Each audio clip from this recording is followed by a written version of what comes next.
morning. I know you're all as thrilled to be here on a Monday morning as I am, but we can do better than that. Yes, please. Good morning. Thank you. Thank you. All right. So first, just a little bit about the music I was playing at the beginning of class. Those were reconstructions of ancient Greek pieces for an instrument called the lyre. Do any of you know what a lyre is? It's a small handheld harp. Yeah. If you see like the old Greek vase paintings that you often have poet figures holding this little harp, it looks kind of like this.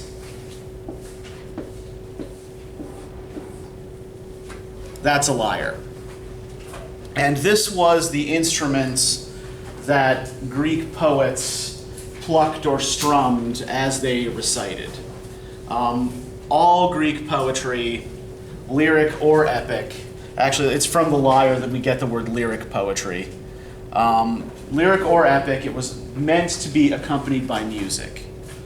So the poem that you read last week, the poem that you were reading for today, try to imagine what this would sound like if someone were singing or chanting it, right? Because that's the way it would have been received by its original audiences. Okay, so that out of the way. Who has questions? Yeah, Secret. I noticed during the poem they had like little inserts Uh-huh. that was italicized. Okay. And I didn't kind of get that was how showing us what was going to happen or something was happening elsewhere. Mm-hmm. What exactly? Can you take us to an example and read it for us? On page 244. Okay. And this goes by Artemis sometimes Mhm. roams the mountains. Mm-hmm. Immense Pegasus or Eurymonthus. Close enough. Showering arrows upon boars or fleet antelope, and with her play the daughters of Zeus who range the wild woods, and Leto is glad that her daughter towers above them all with her shining grove, though they are beautiful all. So the unwed princess among her attendants. Yeah, so what you've seen here, what you're pointing to is an example of what's called an epic simile.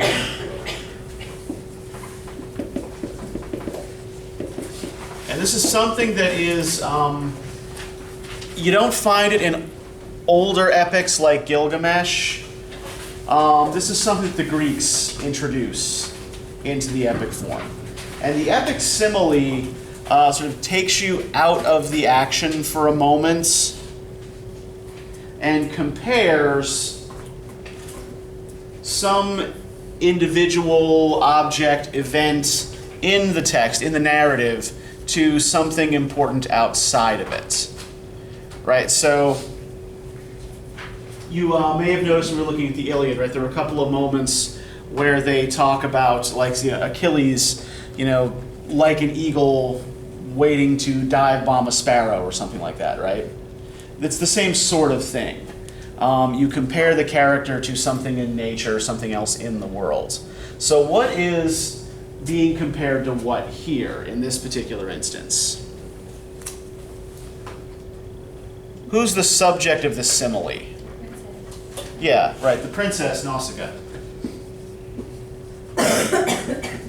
And let's try to pick the simile apart. Who's Artemis? She goes to the hunt. Apollo's sister. Yep, okay, yep. Artemis is, yes, she is all of these things. She is Apollo's twin sister. She is the goddess of the hunt.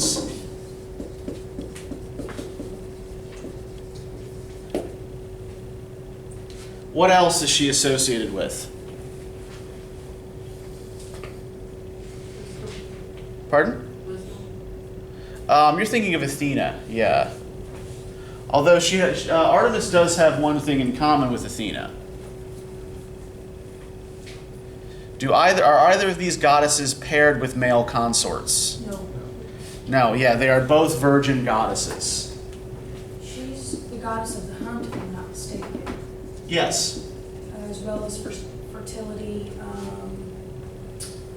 has her own bow, but she's also known for the deer. Doesn't she keep a consort with a deer or something like that?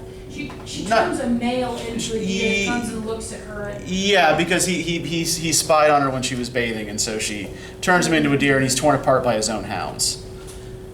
Yeah, so that's not so much a consort sort of situation. It's more an anti-consort sort of situation. Yeah. Yeah, but yeah, that may not be the relevant myth here. But I yeah, just remember that because yeah. I studied it in high school. Yep. But yeah, she does have, she is associated with assisting women in childbirth, but she is herself a virgin goddess, right? So, what characteristics of Artemis are we meant to see then in Nausicaa?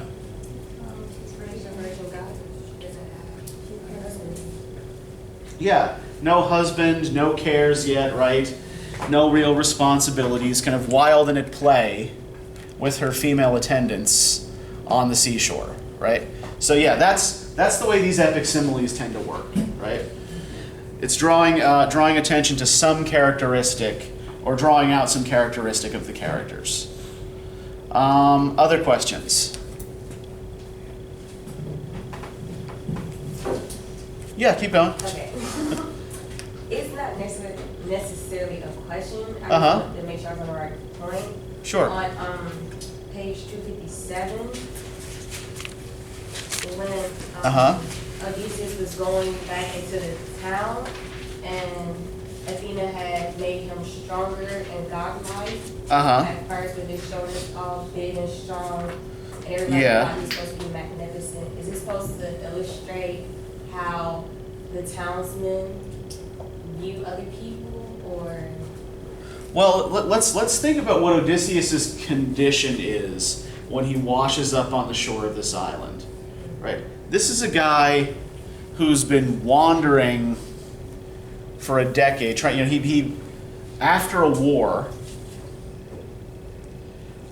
he's been trapped for some time when we see him here on the island of a sea nymph named Calypso.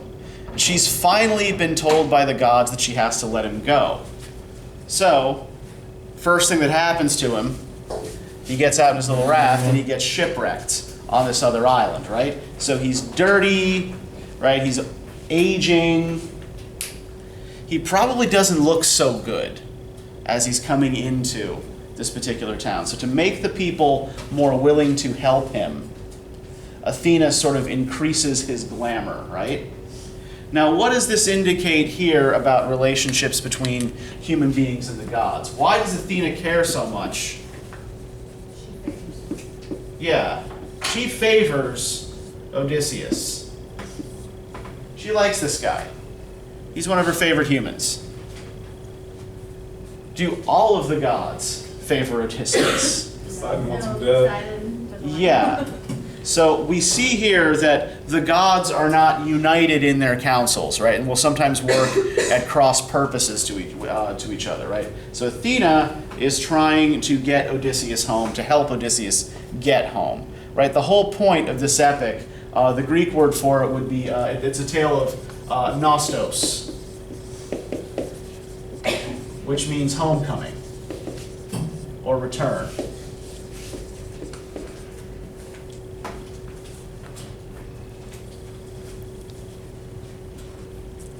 Now, this will probably be more important next time. But does anybody know anything about how the Greeks believed fate worked? It was spun by the fate spinners.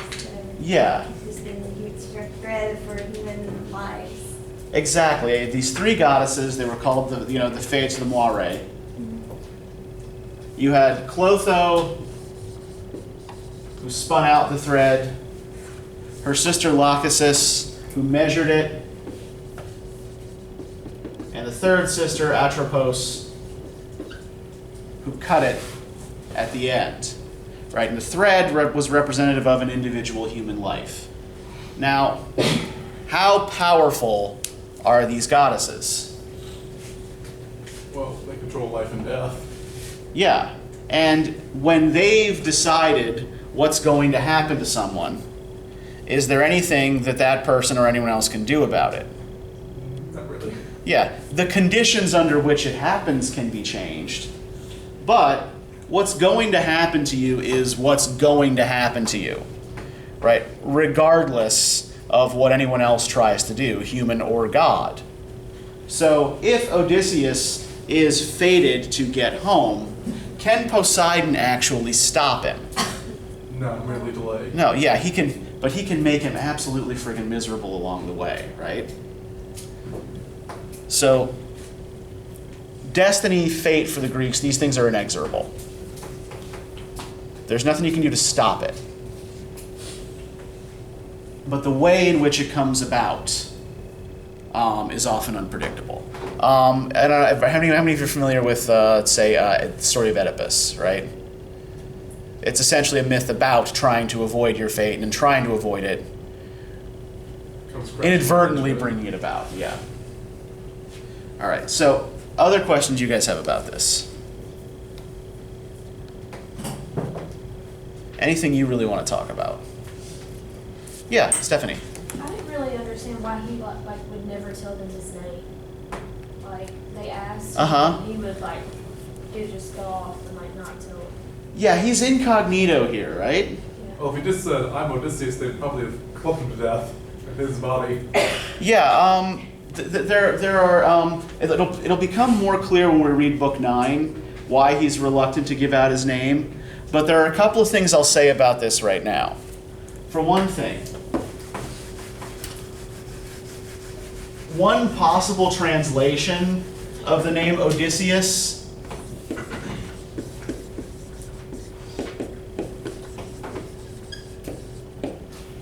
is trouble. And Odysseus, well, what do you know about Odysseus as a figure in mythology? What kind of person is he? What's he known for? Well, being a great technician. Okay, for strategy, yeah, he is the epithet that's most often attached to him in this epic in the Iliad in Greek is polymetis. Right? Many thoughts, many strategies.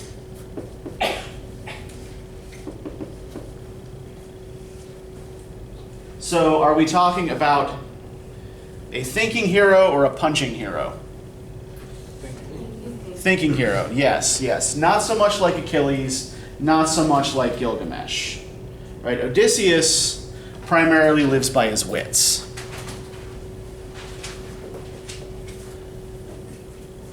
And what does that mean he often has to do in order to survive, in order to prevail? Trick people and outthink them. Yeah. He's a trickster hero.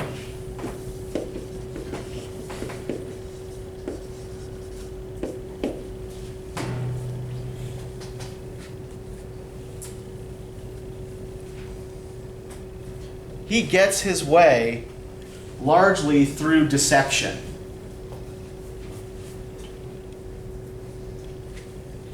So part of the reason he's concealing his identity is because trickery is just part of who he is. It's just part of his nature. But what else do we know him to be responsible for that comes up at the Phaeacian court in the Bard's story?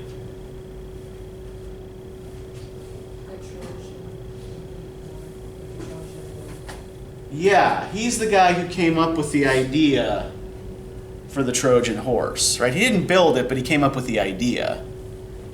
And he's the guy who led the warriors who waited within the horse as it was dragged into the walls. And then he led the raiding party that slaughtered all of the Trojans, right? So, not all of Odysseus' stratagems would endear him to all people, right? Burn down an entire city. Yeah.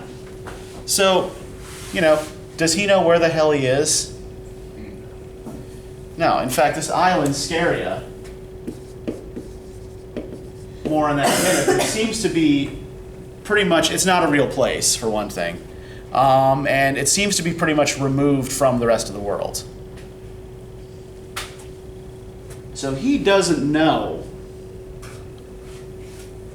how these people would feel about what he did at Troy, right? So it's probably in his best interest to wait until he's had a chance to feel them out before he reveals who he is. But yeah, there is also an event, as we'll see next time in Book 9, that makes him very, very careful about giving out his name to people. Yeah, Jellen. So, on page 249, Uh-huh. what does it mean where it says, As Odyssey started out for the city, Athena enveloped him in a magic mist so that no Uh-huh. observations could I mean, be what is like that? She's just trying to get him into the Phaeacian court with as little trouble as possible. Right? She just wants to make sure that nobody bothers him along the way. No beggars, no thieves. Yeah, well, do there actually seem to be any beggars or thieves in this place? This is kind of a paradise island, right? This is a nice place. What's that? So she wouldn't want him to blame Or at least not to be noticed until she could, show him off to advantage once he's in the city. Now, we see him being sort of sneaky and wily and thoughtful when he's first discovered by the princess as well, right? If we look on page 244, he hears the noises of the girls at play on the beach, and he wakes up. What kind of land have I come to now? Are the natives wild and lawless savages, or God-fearing men who welcome strangers? That sounded like girls screaming, or the cry of the spirit woman who hold the high peaks, the river wells and the grassy meadows. Can it be I am close to human voices? I'll go and have a look for myself. So, what are the two possibilities here? What could he be hearing? Woman screaming in terror, or just playing. Sirens?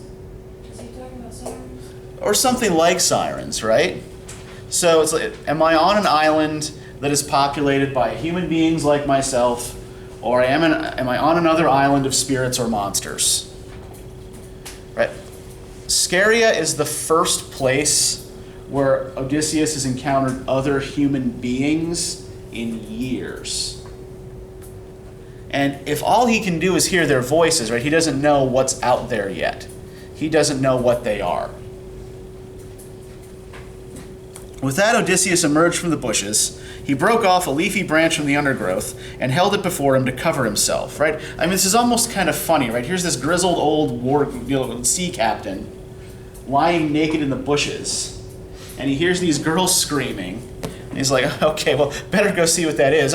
Better break off a branch and stand up, cover yourself, and hey, how's it going? Where am I? A weathered mountain lion steps into a clearing, confident in his strength, eyes glowing. The wind and rain have let up, and he's hunting cattle, sheep, or wild deer, but is hungry enough to jump the stone walls of the animal pens. So you have another one of those epic similes here. Right, now what is Odysseus being compared to here and why? A lion. Yeah, he's being compared to a lion, a weathered mountain lion. And what else? What's the point of the comparison? He's desperate. Yeah. So he's hungry enough to do something stupid, right? Confident enough in his strength that he will get through. So Odysseus advanced upon these ringleted girls, naked as he was. What choice did he have? He was a frightening sight, disfigured with brine, and the girls fluttered off to the jutting beaches. Only Alcinous's daughter stayed.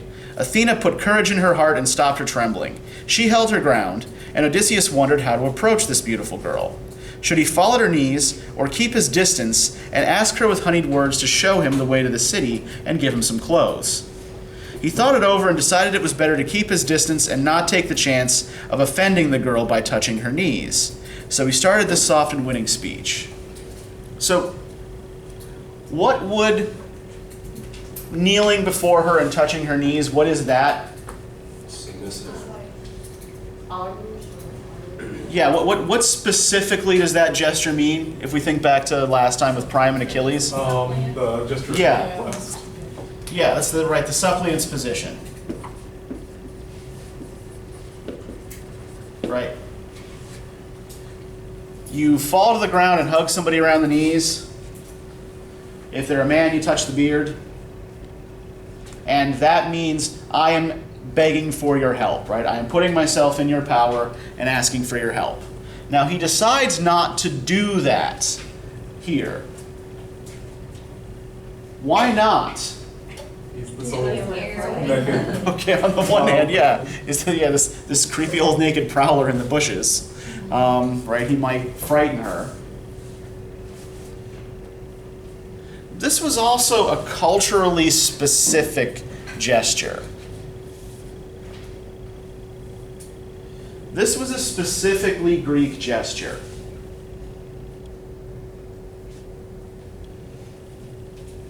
So if this girl is not Greek or does not follow Greek customs, she's not going to recognize what he's doing. She's not going to understand it. Right, and that's a big part of what's going on in the epic as a whole. Right, is this distinction between the civilized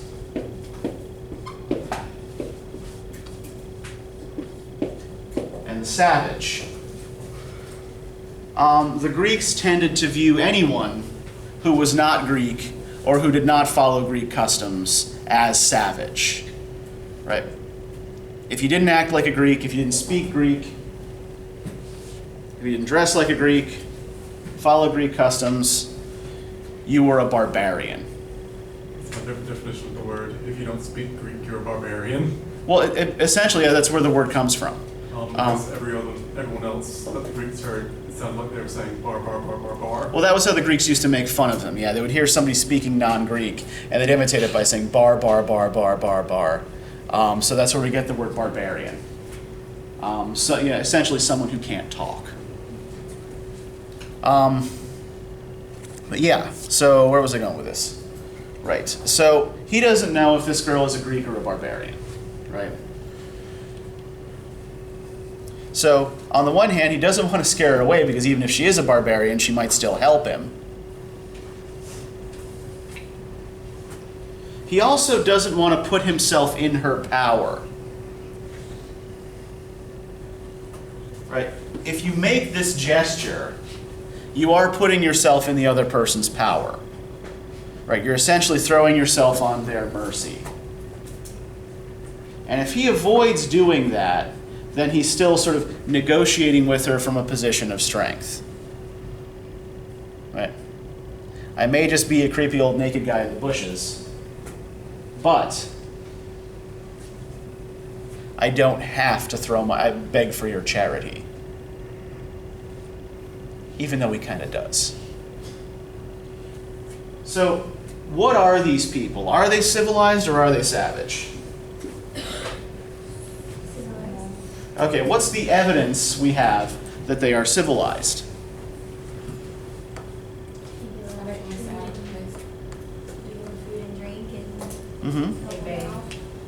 Yeah, on the one hand, they do help him, right? They help him. That's one of the definitions. They understand his gesture when he kneels in the palace. Doesn't Yeah, he does kneel down when he gets to the palace. He makes the gesture there, and they get it. They understand it. So that is one hint that these people are in fact civilized. What else suggests that these are civilized people?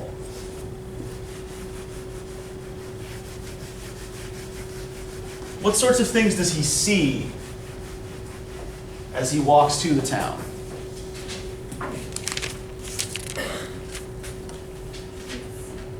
Gold. Yeah, there's this beautifully crafted palace, right? If you look on page 251, Odysseus went to the glorious palace of Alcinous.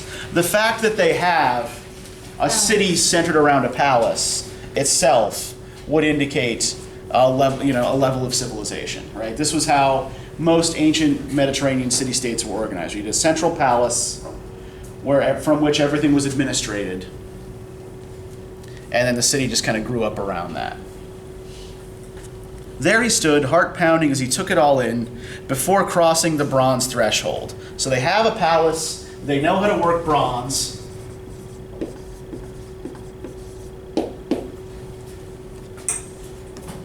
Gleams as of the sun or the moon played over the high roof of Alcinous' house. The bronze walls, surmounted with a blue enamel frieze, stretched from the threshold to the inner hall.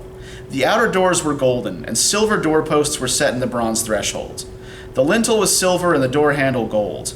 Flanking the door were 2 gold and silver dogs, made by Hephaestus with all his art to guard the palace, and they were immortal and ageless. So recognition of art. Yeah, these people practice arts and craftsmanship, right?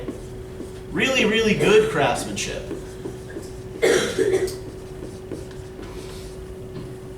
They even have magic guard dogs that were made by one of the gods.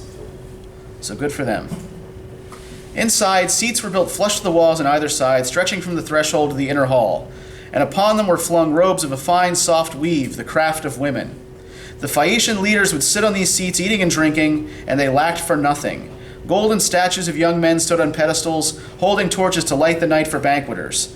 There were 50 slave women scattered through the house, some grinding yellow grain on the millstone, others weaving cloth or twirling yarn on spindles. As they sat, fluttering like so many leaves on a poplar, and the finely woven fabric glistened with oil. For just as the Phaeacian men outstrip all others in sailing ships on the sea, so too are the women skilled above all others in working the loom. Athena has given them a deep understanding of beautiful handiwork. So, weaving, sailing.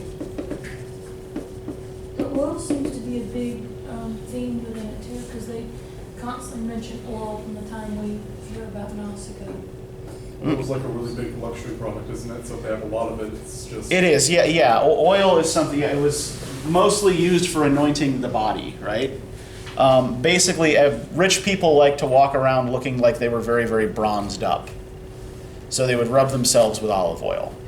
And it was a luxury product. So the fact that they have that indicates wealth. The gold and the silver indicates wealth.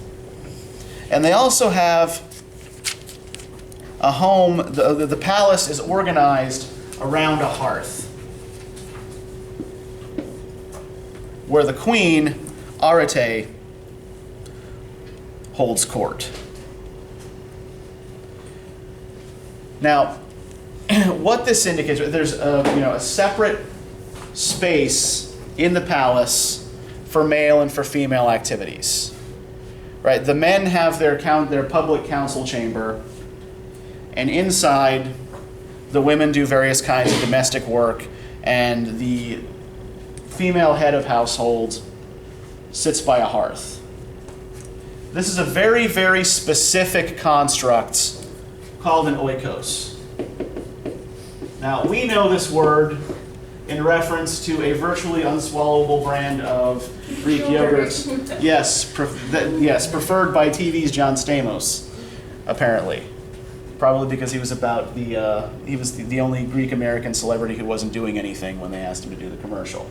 So, what oikos actually means is household.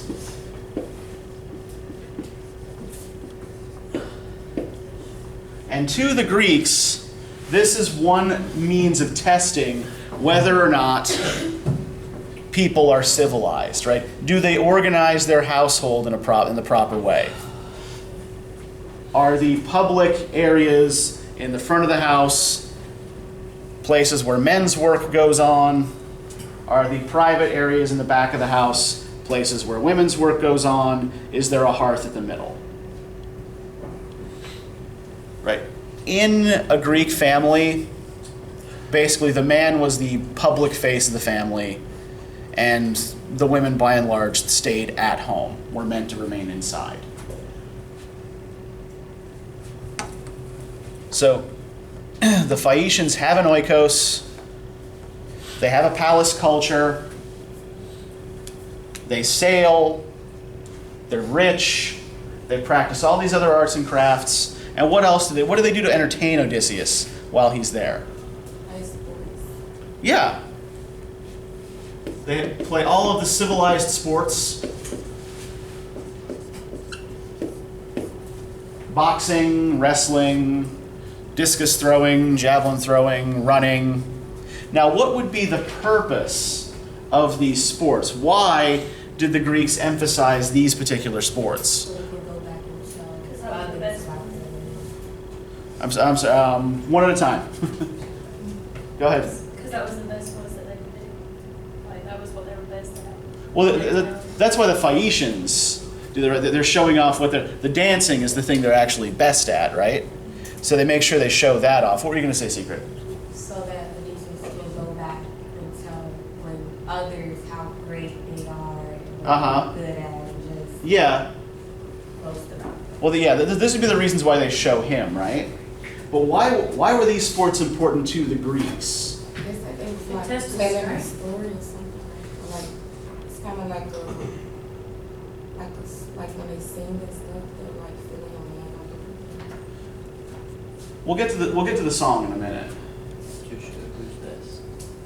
Isn't it a test of strength to see if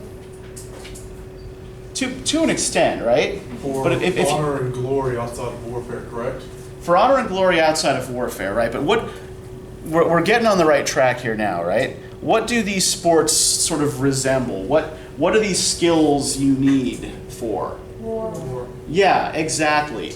Athletic competition for the Greeks was largely about military preparedness.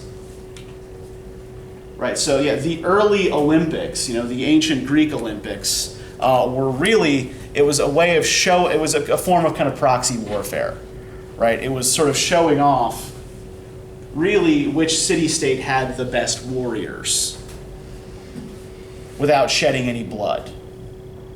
Right, javelin throwing, discus throwing, running, boxing, wrestling. These are all skills a warrior would have needed. So, anything weird about that in terms of the Phaeacians? But I don't really want to wear some what Yeah, who the hell are they going to fight, right?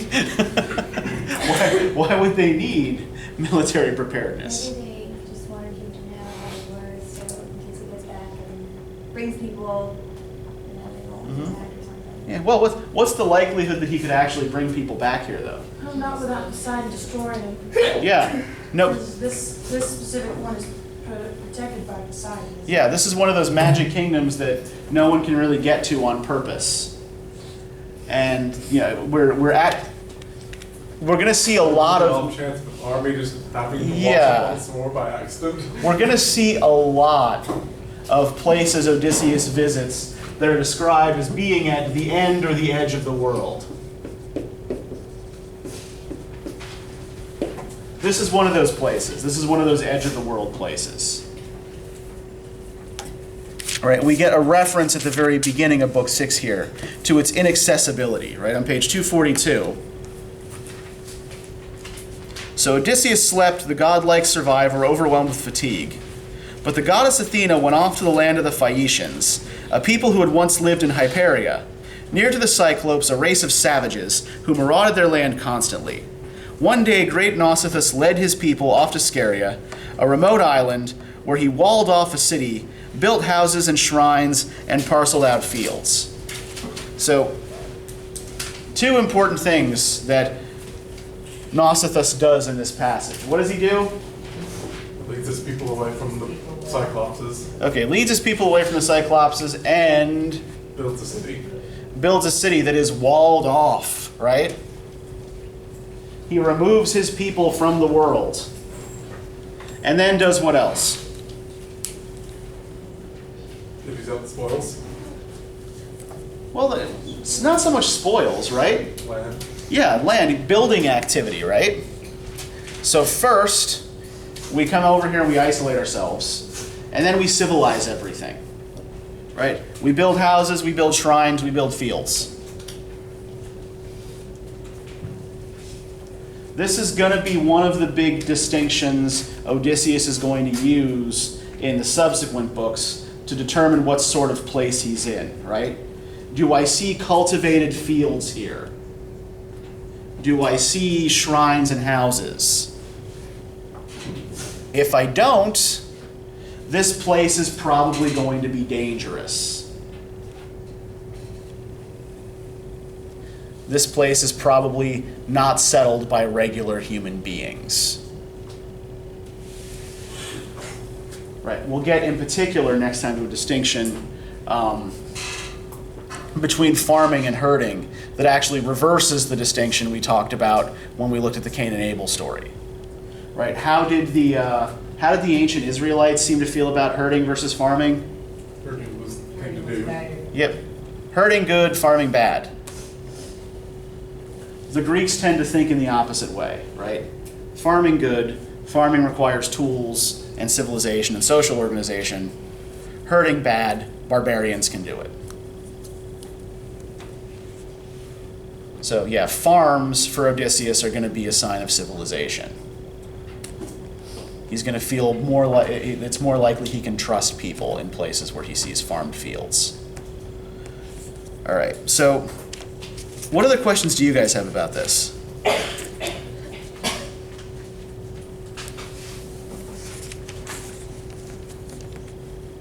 Yeah, secret. Yeah, keep going. It's good. It's good you have so many questions. In the particular part, I don't know the exact page, but when they was telling the scene of poetry or the song of the goddesses. Okay. Significant. Yes. Yes, it is. You're talking about the song in which he, With Aries and in which Hephaestus captures Ares and Aphrodite in their lovemaking. Yes, that is actually important. Does anybody know what? How many of you are familiar with the Odyssey on some level already? Okay, most of you. How many of you have ever actually read the whole thing? Anybody? Okay, good. That's a couple of you. Anybody seen a movie? All right, most of you have seen movies. All right. No, you're not reading the Odyssey. Just watch this movie and then we're taking the test. God, That's what happened to us. the state of American education. All right. Okay. So, what is going on in Odysseus's home while he's away? his wife, the land is trying to get the wife to marry somebody new. And Yeah. he said, Because they assume that Odysseus Is is dead. dead. Yeah, It's been exactly. like 20 years. Yeah, it's been a long time. Yeah, right. Odysseus is the king of the island of Ithaca, and his palace is overrun with these suitors who are not completely without cause trying to press Odysseus's wife Penelope to marry one of them, right? I mean, Odysseus has been gone a ridiculously long time. Everybody thinks he's dead. Right, so waiting around in that palace by herself seems absurd, right? Someone should get to enjoy Odysseus' estate. Right? Not his nearly adult son. Get that little bastard out of the way. So essentially, Odysseus' palace has been overrun with an infestation of assholes who are drinking his wine, eating his sheep, disrespecting his son, and trying to sleep with his wife. So, what's Odysseus going to do at the end of the epic? I killed him. Yes, he's going to kill them all. Die. But how is he first going to accomplish this? Trick. It starts off with a Yeah. trick. Yeah. To lead them all in Mhm. one room because they're gonna kill Yeah, them. everyone he Yep. needs to kill in one location and trap them. Exactly, yeah. He traps them with a clever strategy, right? So let's look at this story about Aphrodite and Ares, right? So what's the situation here? What three characters are primarily involved? And how are they related to each other? Aphrodite, Ares, and Hephaestus. Okay, yeah. Hephaestus. And what's his role in all of this? He's married to Aphrodite. Yeah, he's Aphrodite's husband.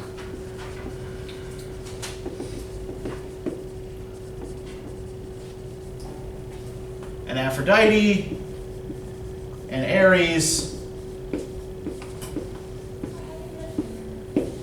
are dallying in his house, right? In his bed. And so, he sets up this net to capture them in the act and pretends he's going out of town. And then when he comes back, there they are, trapped. Does this sound a little bit like Odysseus' situation? Right? Yeah, these guys in his house trying to sleep with his wife while he's gone. So, the primary difference here, though, is in how the story about Aphrodite and Ares ends. What happens to Aphrodite and Ares? Pardon? They escape at the end. He lets them go as high as they can. Yeah, they run away, right? They escape. Page 266. And with that, the strong smith undid the bonds, and the two of them, free at last from their crimp, shot out of there, Ares to Thrace, and Aphrodite, who loves laughter and smiles, to Paphos on Cyprus, and her precinct there with its smoking altar. There the Graces bathed her and rubbed her with the ambrosial oil that glistens on the skin of the immortal gods, and then they dressed her in beautiful clothes, a wonder to see. Does this sound like anything we've seen before? Give them Enkidu, yeah. Uh-huh. When they bathed him, when she bathed him, and then cloned him, that's it. Yep, and then yes, you are handsome in Keto, you are like a god, and all that, right? But I think there's actually a closer analog in something we've read more recently. What sort of thing does Homer like to do when he's setting up these parallel situations between the mortals and between mortals and gods? The gods always end with this sort of joyful experience. Not, I won't say joyful. Uh-huh.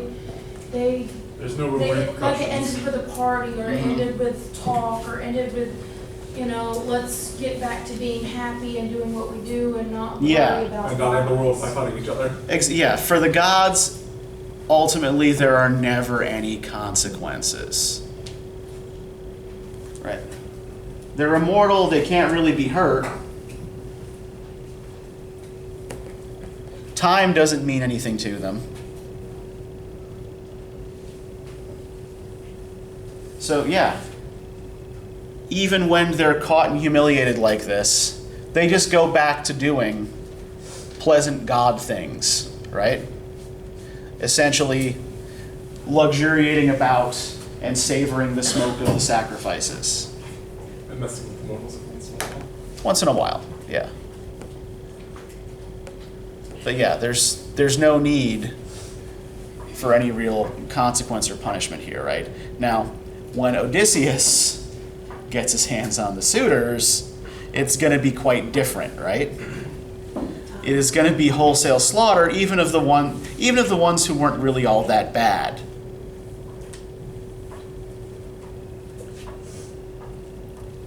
And then a complete purging of his household, right? Not just the suitors, but any of his servants who collaborated with them. Takes them all out. Completely cleans house. So we have a sort of analog here, a sort of parallel story that emphasizes how pleasant life is for the gods. And in doing so, draws out that, that comparison, just how dirty and difficult and nasty life often is for mortals who don't have the same benefits. So, to get to the author of this piece and a little bit of the cultural context, can anybody tell me how much historians or literary scholars know for certain about Homer? Very little, if I'm not mistaken. Didn't he come from the dark age of literacy in Greece? We think so. And really, kind of the best way we can answer any question about Homer is, yeah, maybe, or no, probably not. Right? It's really kind of fuzzy. We don't even know that there was any such poet. We do think that the poems that are attributed to him, right, the Iliad, the Odyssey, and a set of sort of praise poems to the gods called the Homeric hymns, were written by the same person. But we know very little. Okay, well, basically we know nothing for sure about who that person was. What is the tradition that is often attached to the character of Homer? A lot of people think he was blind. Yeah, a lot of people think he was a blind poet. We have no real basis for that belief. The only thing that people sort of surmise happened there is that because the poet Demodocus in the Odyssey is blind, that this was some sort of self-portrait that Homer was inserting into the poem. We have no other basis for believing that Homer was blind. We can pretty much tell by the sort of the state of the language Homer writes in that it was sometime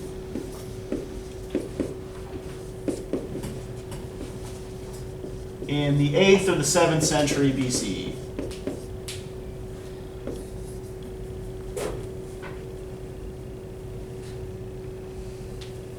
So what we're looking at in the Iliad and the Odyssey is what we would think of as classical Greek civilization in a very, very early stage.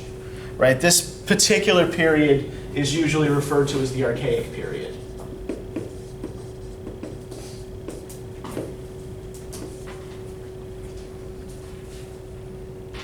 Which is then followed by, the glory that is classical Athens, and then followed by obscurity.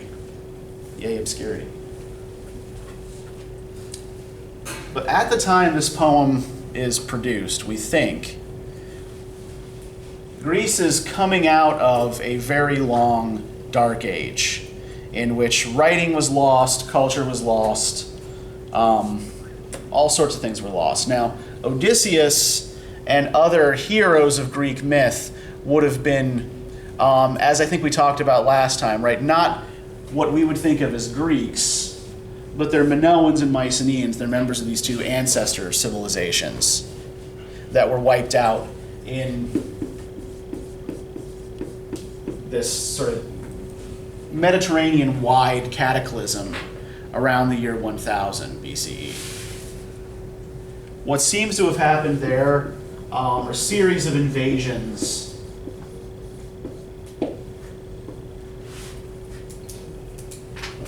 of pirates, really. Just hordes and hordes of pirates swarming most of the major civilizations of the time.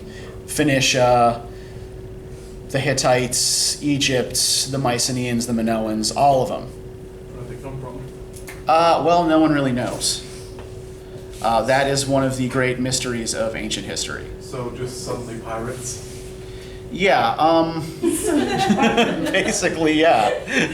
I mean, we know that this happened because the Egyptians in particular refer to these sea peoples in their records, and they give names to various of their tribes. In fact, when we were talking about the book of Genesis, we talked about those 12 tribes of Israel, right, named for the sons of Jacob.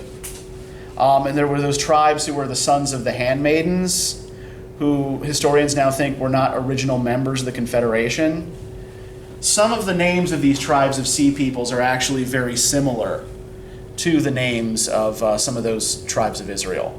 Are the translations similar? Is that why they have been concluded to be, I almost like concluded to be the same, or concluded to be similar? Is it because they translate the very similar names, or? Well, I mean, it's just the names in the Egyptian text sound very much like the names that are given to So when you actually those. say names out loud, they're very similar. Yeah, yeah. So are these sea people what we consider Vikings, or is this? Oh no, before, no. or- Vikings are Yeah, much later. okay. Yeah. No, the I think the prevailing theory about who these sea peoples were is that they were essentially they were out of work mercenaries who took to raiding during a prolonged period of peace. That's what happens. Yeah. That's what happened in the golden age of piracy. Yeah. But anyway, so Wars. what we have in the 8th to 7th centuries BC is sort of emerging out of this sort of rediscovery of language, rediscovery of writing, anyway, of written language. And we think that just about the first things that were written in Greek script were the Iliad and the Odyssey. The only other thing we think we know about Homer, and I believe I mentioned this last time, but it sort of bears repeating as we continue to look at the Odyssey, they think he was from the very eastern edge of the Greek world, so from like what's now Western Turkey. Because he seems to know the geography around Troy really, really, really well. So well, in fact, that 19th century German archaeologists were able to locate what they think is the site of Troy based solely on clues in the Iliad. But then when we get to the Odyssey and we leave, like once we leave the eastern edge of the Mediterranean, it seems that he suddenly has no idea where the hell he is. Or where other nations are in relation to each other or things of that nature. So we do think that these poems were written by the same person. Similar style, similar themes, a lot of language use that repeats. But yeah, we do think that once this person left Turkish waters, he had no idea where he was anymore, had no idea what he was talking about. And really, when it comes down to the Odyssey, it doesn't matter because most of it takes place in a sort of magical Never Never land anyway. Right? Most of the islands that Odysseus visits are not real places. Scheria, for example, is not a real place. There is an island of Ithaca, but it's not where Homer says it was. Okay, where are we for time, by the way? How are we doing? 10:23. Okay.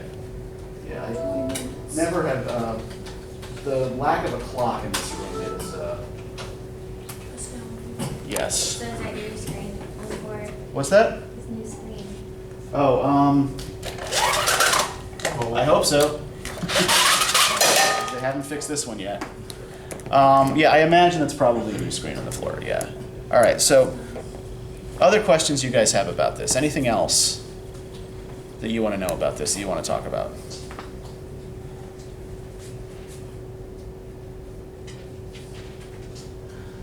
Anything else that confused you or interested you?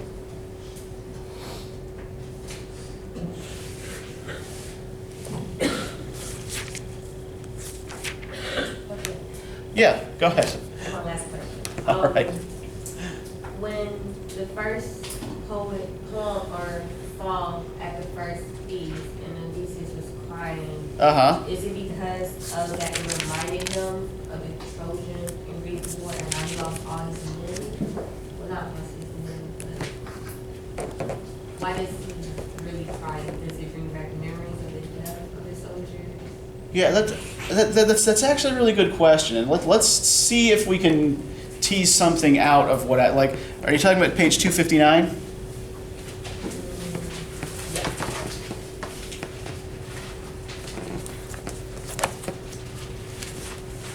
All right, so can you actually read that for us, starting around line 79 with the muse? The muse moved the bard to sing of heroes. The piece that he sang was already famed throughout the world, the choral. Odysseus once had with Achilles, going head to head at the feast of the gods with violent words and argument.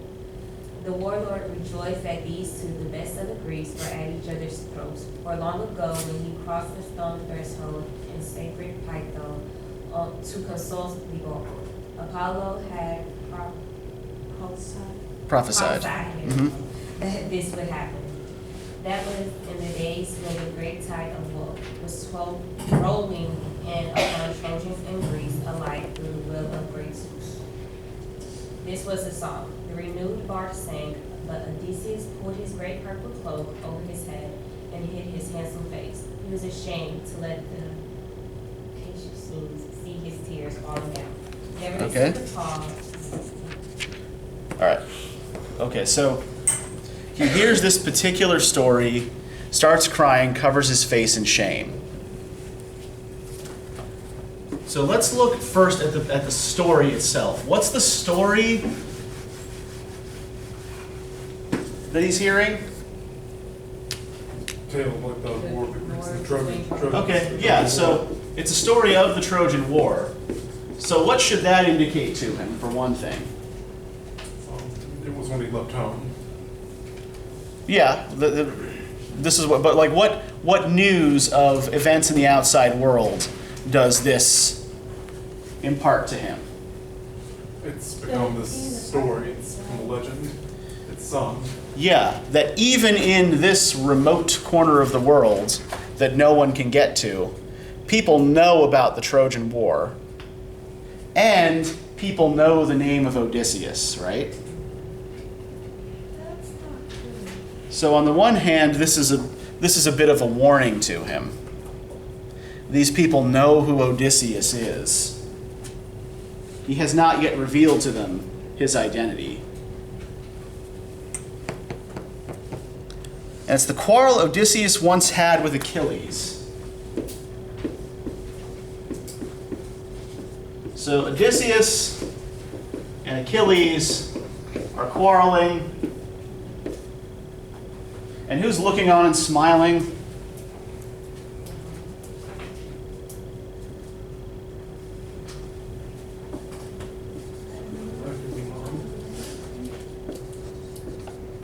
Now, what do we remember about Agamemnon's role in the Greek army in the Iliad? He was the king. Yeah, he's the overarching commander, right? He is the overarching general.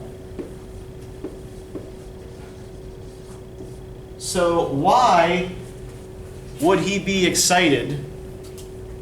Why would he be happy to see two of his best men arguing with each other?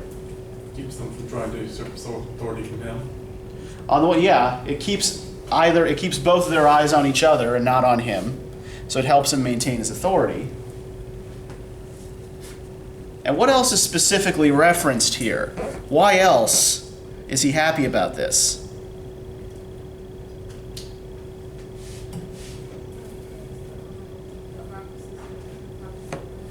Yeah, the oracle said this would happen. Right, so this is one of the sort of magic signs that he's looking for in his path to victory in Troy, right? Aha, this is one of the things that was supposed to happen. We're getting close now. Right, remember, that belief in fate, right?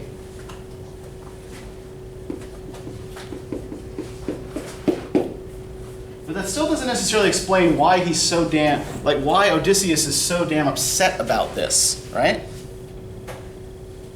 Why does he cover his face and cry when the Phaeacians tell this story?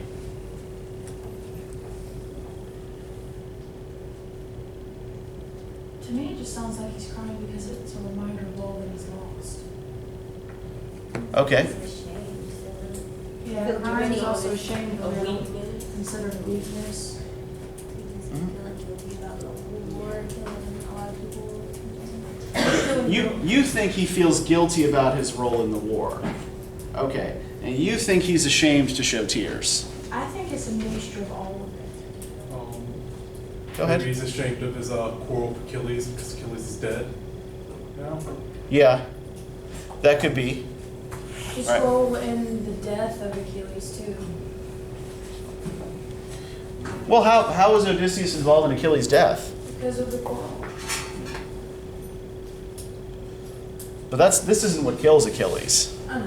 Very sure. His ankle kills Achilles. Yeah, well, and one would argue fate kills Achilles. He dies in the way he was supposed to. But yeah, I think you're actually onto something, Sarah. Do you have evidence in the poem that suggests that what Odysseus is ashamed of is his role in the war? Or is it just a hunch? I was, it was a hunch. Okay. I was just taking it from how I read this. Like he was guilty about his role in the war. Thor and ashamed. Whatever Mhm. they all thought that. He poured limitations to the gods. Yeah, he's pouring libations. Does anybody know what that means? Pouring libations. Portions? Essentially, I mean, it's not unlike the gesture of pouring one out for your dead homies, right? It's essentially the same thing, right? What you're doing, what he's doing is making a certain kind of what's called a chthonic sacrifice, right? If you want to feed the gods in the sky, you burn something on an altar and the smoke goes up to them, right? If you want to feed the gods in the ground, you pour things on the ground. So the fact that he's pouring out wine onto the ground while they're talking about his dead friends suggests what? Pouring wine to his friends. Yeah, he's pouring out wine to the dead. He is sharing his cup, he's sharing his drink with the dead. He's going to make a more graphic kind of chthonic sacrifice in Book 11. But yeah, this is an example of that sort of thing. That's what he's doing, Could basically. that be the evidence that his sharing is his shame of Survivor's his role guilt. in the war of surviving? Yeah, he's one of the last Greek heroes left. He's one of the only Greek heroes who is going to make it home and His survive. crews all died. Many of his friends, Mhm. who fought in the war were dead, so maybe he has survivor's guilt. Okay, yeah, there could be survivor's guilt here. He couldn't save everyone, despite how smart he was. One could argue we'll see when we look at books 9 through 11 that he doesn't always really try all that hard to save everyone. But let's look at the portion about the Trojan horse.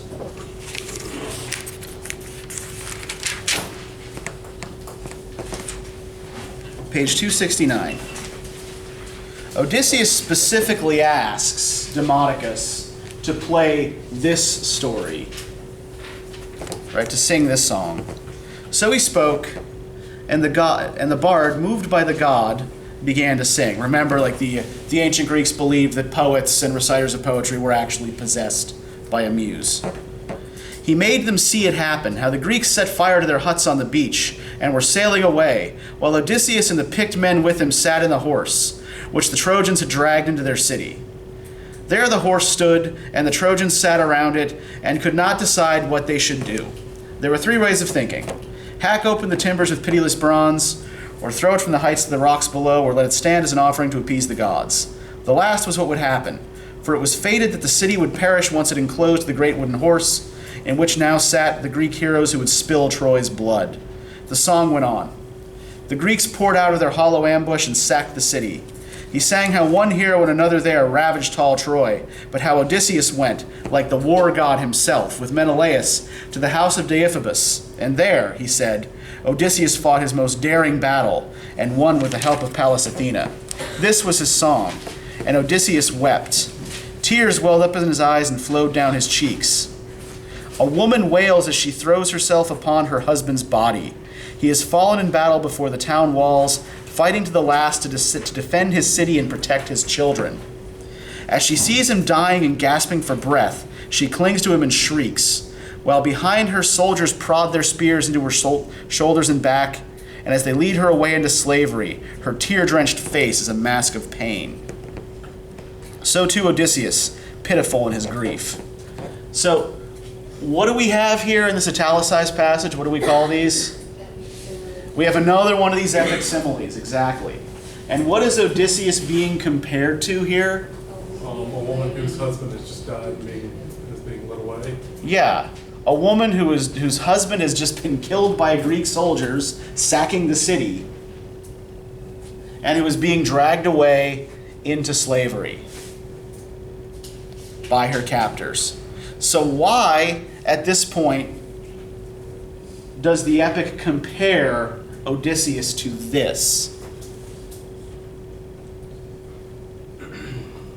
Why is Odysseus' weeping like this kind of weeping?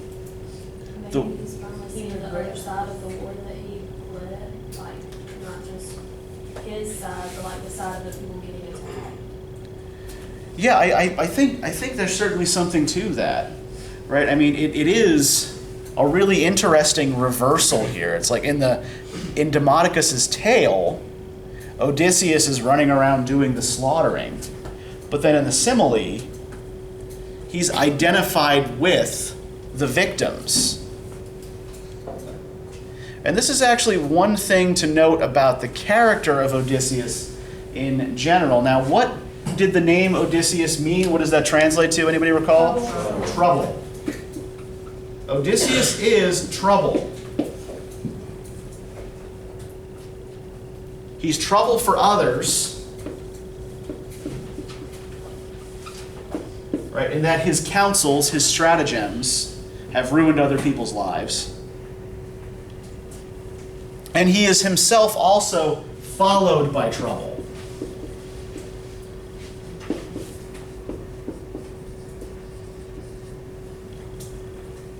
In part because some very powerful gods hate him.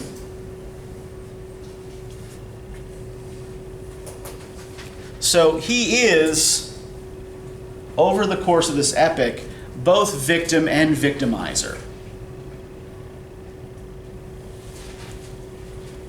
There's another translation of Odysseus, of the name, that translates to something like the man whom every hand is against.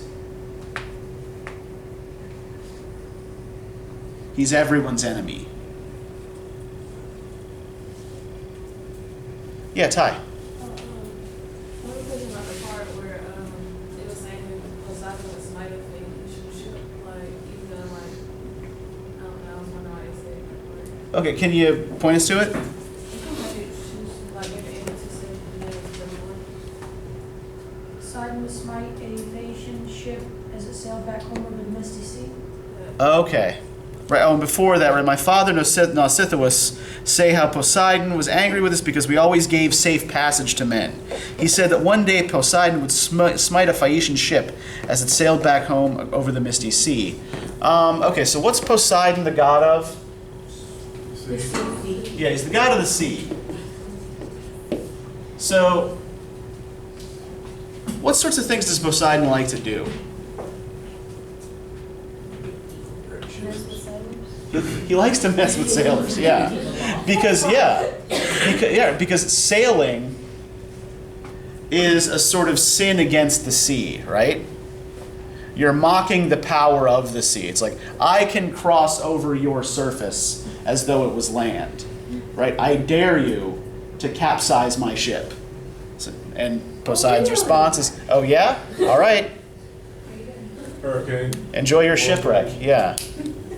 But yeah, for a lot of early society, right, there's this, the sense, for example, farming as a sin against the earth god or earth goddess, right? Sailing as a sin against the sea god, fishing as a sin against the sea god, and so you have to propitiate that particular god in order to continue with your activity. I mean, we still see remnants of this belief in sailors' superstitions.